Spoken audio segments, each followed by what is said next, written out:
There's a human named Miriam Simun who has dedicated years of her life to become an octopus. I was interested in kind of what the future of the human looks like. And so I was really thinking about sea level rise and how to adapt humanity to live more intimately with the sea. And I continuously got this response of, oh, you want to be a mermaid? And I would be so confused and say, what? No, I don't want to be a mermaid. So I watched The Little Mermaid. There's this very powerful, for me, much more fun and interesting character that is Ursula, who's half human, half octopus. And so I thought, well, why would I want to be the mermaid? I'd much rather be Ursula. And so she led about 40 of us in a workshop to dance and to observe ourselves and other people around us. This was all in pursuit of becoming an octopus and sometimes squid. We tend to see the world through the stories that we're told. I'm a big believer that the thing that you imagine is the thing that becomes possible. So the first thing we do is we prepare to go into the sea. This is that workshop, following 5 steps. Step 1, breath. In, 2, 3, 4, and out. 2, 3, 4, 5, 6. With breathing, something I do all day and night, I didn't know what I could do. Like, what other capacities do I have housed within my body that I don't know about? And out. In, and out. Now the big breath in the belly, in the chest, in the throat, in your mouth. Your urge to breathe is alive. Your urge to breathe is alive. Step 2, touch. What is the texture you feel? What is the temperature you feel? How does it shift? You don't know where you are, how it is, what it is, and really, we now begin to learn.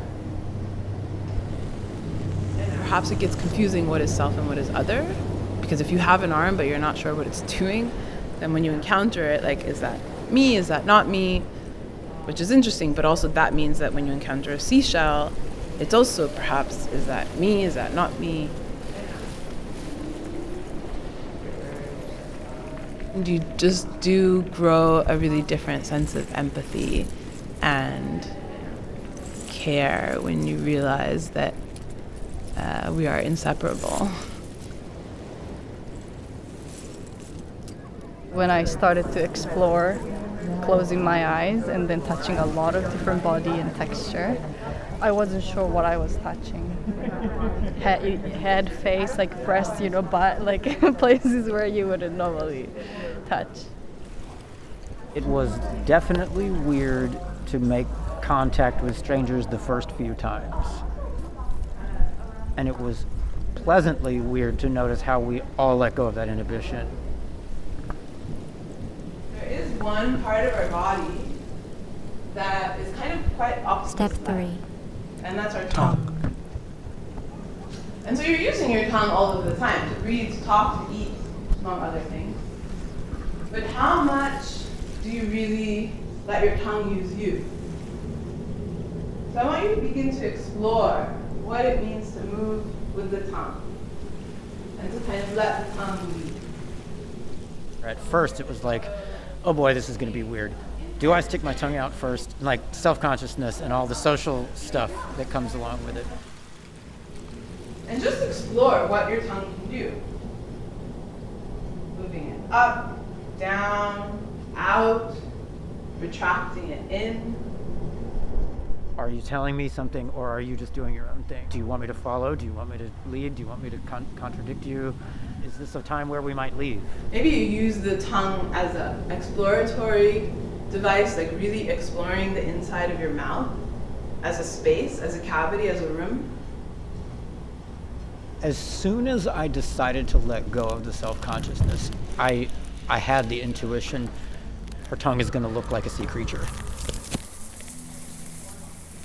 It was like watching a sci-fi movie where two beings are just communicating. And so in this moment, I want to invite you to begin to use vibration. One easy way to do this is just to hum.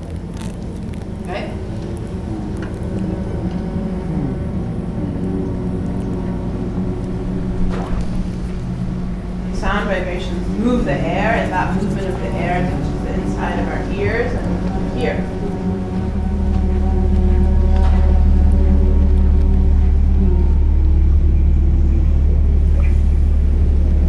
And always the invitation to notice your impulse and see what it's like to go with your impulse, see what it's like to go in the opposite.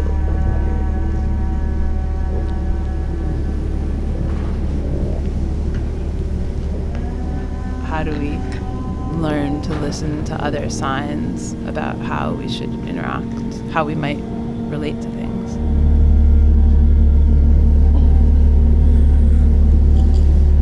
I do feel like I've unlocked or released something preconceived in my mind. We are really casting off all our connotations and interpretations and just in the present moment and exploring, and what is this? I don't know. The boundaries of self begin to melt.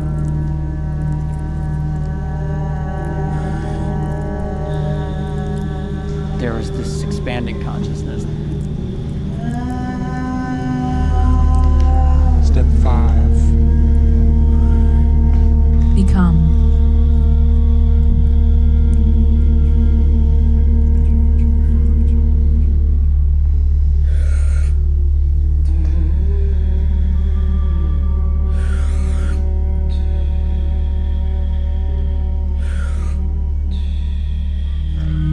Or maybe it's about failing to become an octopus and sometimes squid and continuing to try.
One, two, three. I'm Kate. And I'm May. And we're the inventors! So corn. Dun, dun, dun.